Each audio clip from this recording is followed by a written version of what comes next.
I'll just go to this picture. The other thing I would do is I'd really make the front porch area stand out with 4 of those uplights that I talked about, and just kind of have those right in here and have them pretty much just shining up on these 4 posts. The nice thing I like about that is it really highlights the deck area. The light gets to the top, and it's almost as if you have soffit lights up here, but you haven't put anything. And you just put 4 of those, you get some reflective light back down here as well. Hey guys, it's Cal from The Lighting Doctor here. I hope you guys enjoy this video with some more great landscape lighting tips. To learn more about landscape lighting, go and check out our website at lightingdoctor.ca, or if you want to see what a real quality landscape light should look like, go and check out our try it before you buy it offer, where you can get a premium quality fixture at a discounted rate with your very own battery pack, so you can go and test out how that light's going to look and feel what a real premium quality light should look like. So go and check us out at lightingdoctor.ca, or go watch more videos on YouTube just by searching for The Lighting Doctor. Hey Darcy, thanks for your pictures here. Yeah, I'll give you some really good ideas to get started. I'm glad you guys are adding some kind of unique features and stuff, so I'll definitely give you some ideas for that. Where I really get started, if you've watched a lot of the videos, I really like to focus on the house a little bit, and I love that you guys have the nice dark wood. It's perfect because with the lights I'm going to recommend the color temperature, which is 2700 Kelvin, which is kind of that warm white or yellow light. It tends to look really, really good on the dark wood. And I'll talk to you really about 3 kinds of lights, some uplights, a couple areas for some wash lights, and then if you want to add some path and garden lights, you definitely can do that as well.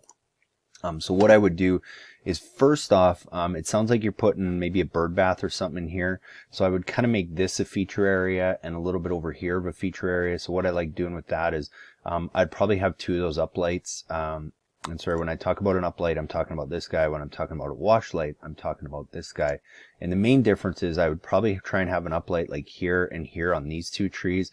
And then on the bird bath, I would try and put a wash light. Wash lights are just better for kind of a softer, subtler light, and a wider angle beam spread, and be really nice to have kind of a feature area here. And although 3 lights might seem like a lot, I prefer when people take advantage of a couple key features on the property, and then they can use less lights on other areas. So that's the first thing I would do in that area, is 2 uplights and a wash light.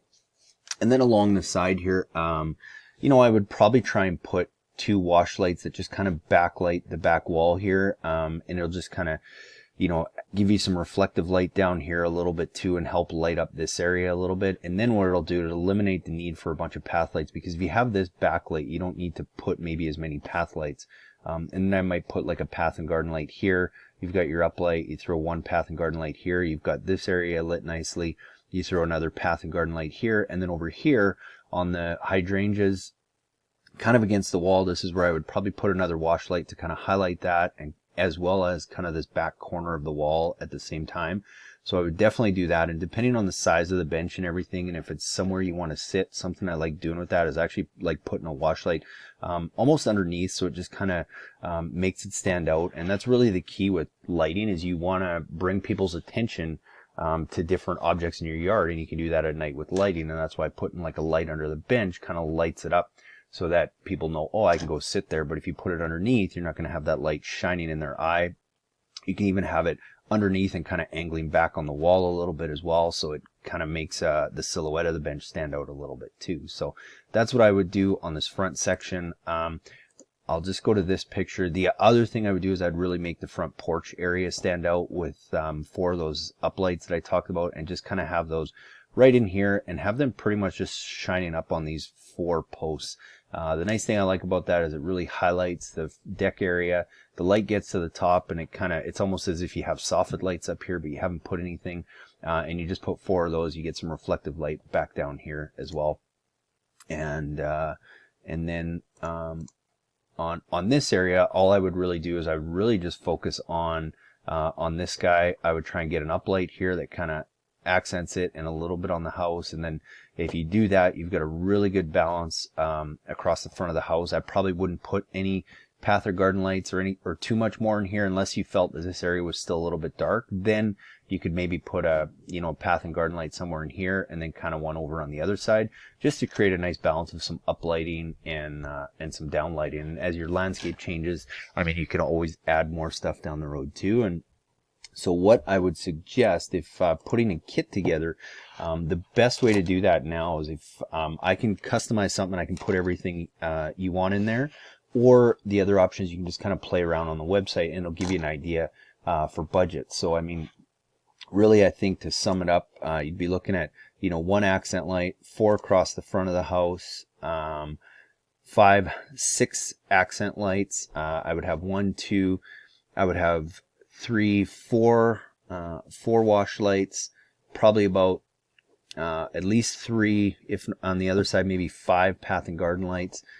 So what you can do is you can go add the up lights to your shopping cart, you can add the path lights, and then you can add the wash lights, and then all of those lights will easily fit on a transformer like this, which is a 150 watt transformer.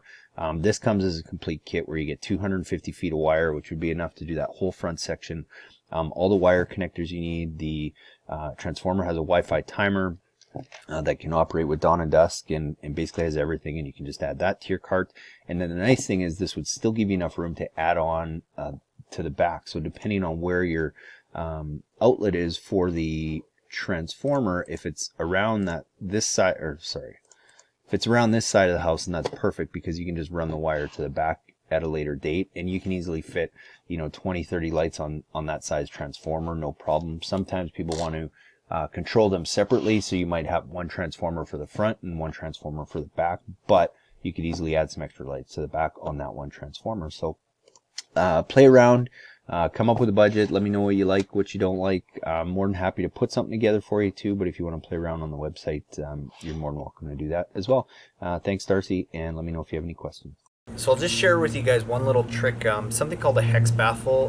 Where we use these is just to deflect the glare off the uplight. So sometimes if you have an uplight like this that's close to an area where people are going to be walking, it's not necessarily going to be pointing in their face or in their eyes or anything, but just to help keep that light a little bit more concentrated when they're looking at it from an angle, we're using something called a hex baffle. It basically just slides underneath the cap of your light. It goes over the lens, over the light and under the lens, and snaps back on. And then all that's going to do is just deflect the light that's being maybe portrayed that way. So as somebody looking down, they're not going to see a light shining right up in your eyes. So this is a great little tip to use anytime you have a high traffic area where people might be walking by the light, so they're not shining directly into their eyes. We're getting pretty close to getting wrapped up this project. We've got all our lights in, so basically, you know, our first step was we took a design and we went and chose all our lights. What was cool about this one is, you know, this is a client who actually had emailed in pictures for a free consultation, and because it was on Vancouver Island, we were able to do it. So we looked through all his pictures, we gave him some recommendations, and then we gave him a price to actually install it, which is not always the case because some of you guys are far away. I wish we could, but we just can't. But what was cool is then we got on site, and a lot of what we had determined from the pictures were very accurate. So we already had a pretty good idea of what we were going to do, how many lights, and we're able to size the transformers beforehand. But sometimes, and it is often the case, we get on site and there's some things we want to add or some things we want to take away. So so that's how we go and then determine our transformer. So we'll always try and determine that based on a design. But the key is just leave it a little bit bigger if you're not sure, because you always want to make sure you have enough room. And if you're using an LED system, it's not as crucial that you get it the exact transformer as when you had a halogen system. With a halogen system, you had transformers that had multiple taps, and you really had to be careful that you were getting the right voltage to the right lamps, or you were just going to burn them out a lot quicker. But if you're getting an LED system, a lot of times you'll see on the box it'll say that your LED is usually rated from 9 volts all the way to 15 volts, which means it's going to operate within that range, whereas halogens was usually between 11 and 12, so you really had to do your math. With LED, that eliminates a lot of that. So a general rule of thumb, and if you have more questions about sizing your transformer and voltage drop and all that, go to YouTube and just search Lighting Doctor voltage drop. There's a video where I go into a lot of detail and show you a chart and everything. But general rule of thumb, on 300 feet of wire, you can put up to 100 watts and not really have any voltage drop issues. as long as you're using a larger transformer like this that has a 15 volt tap, which means you're starting at 15 volts and all the way down the line you might get down to 10 volts, but that's still going to run that light and it's still going to be as bright as it should because that bulb is rated from 9 to 15 volts. Again, assuming it's a good one. That's why we always say not all products are created equal, so you have to do some due diligence there. We do a lot of that in our kits, but just buyer beware. So basically it's really simple to go and size your transformers. You take all your lights, you add up all the wattage of all the lights. So if you have a bunch of 5-watt up lights and you've got let's call it 20 of them, well that comes out to 100 watts. But you want to size that transformer a little bit larger because depending on the efficiency of that bulb, the more efficient it is, the closer that actual wattage is going to be to 5 watts, but the least efficient or the lesser efficient bulbs are going to sometimes be almost 10 watts, even though the box says 10 watts, and that's something called their actual, it's called their VA, their actual wattage. So you got to be careful about that. That's why I always say size it a little bit more, but general rule of thumb, add up all your lights, and then size your transformer 20, 30, 40% more than that.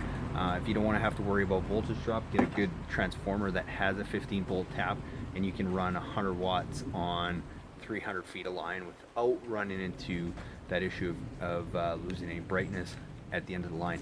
But that's basically it when it comes to a transformer.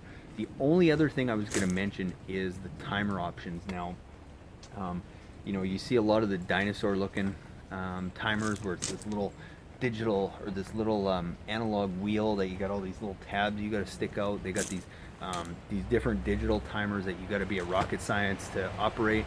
The nice thing is that a transformer like this, we use one of these. It's from Wion. It's a Wi-Fi timer. But basically, there's dozens of these on the market, and if you have a smart home system, have a look if they already have an outdoor plug, because that's all this is. It's basically a Wi-Fi plug for outdoors, and all you have to do is now when you go plug this transformer into your GFCI receptacle, all you're going to do is you're going to flip this into the on position. So you're just going to leave your transformer in all the time. But this little thing here, where usually you would have a photocell, which again I highly recommend against because photocells just fail all the time. You have to have your transformer in the right position, because if it's in a dark shaded position, your lights are going to be on all the time. So all those kinds of things. But to get back to it, basically where it says to plug in your timer or your photocell or whatever, all you have to do is unplug that, plug in your Wi-Fi plug, whether that be this one or whether that be one based on the smart home system you have. Go and plug it into there, and then you plug this guy into your plug-in, and then you just close that up, leave it in the on position, and then you can go and operate everything from your Wi-Fi plug. And usually most of these, you don't need a hub anymore. They have their own app, so you can just go download it, and it usually walks you through how to do that in 2 or 3 steps, and all of a sudden now you have a Wi-Fi landscape lighting system, but you haven't paid tons and tons of money for it. Another thing that we do a lot of times, because I get asked all the time, well, in my front yard, my backyard, I want to be able to zone them different so I can turn them on at different times, kind of like a sprinkler system. There is some really good systems that are out there that do that.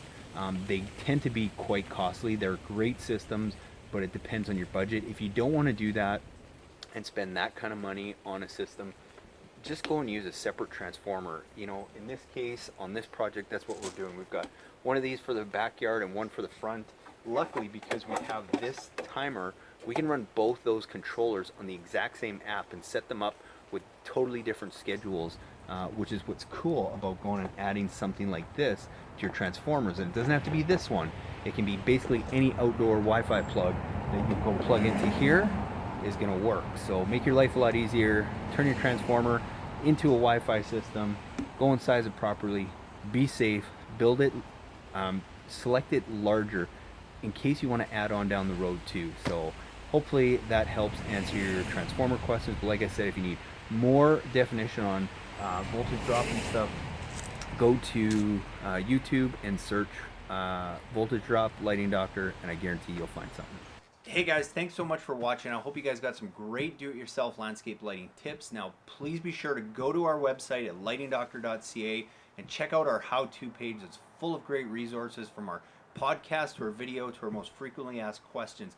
And also check out our Try It Before You Buy It light, where you can actually go now and get one of our premium quality uplights and a King Innovation Instalight, which is basically a battery pack now that allows you to go and run those lights and test them out on your property. Try it for 14 days. If you don't love it, send it back to us and we'll give you a full refund. And if not, you keep the light at a discounted rate and go and buy what you need for your project. So thanks again for watching. Please be sure to leave us a comment. We'd love your feedback. Have a great day.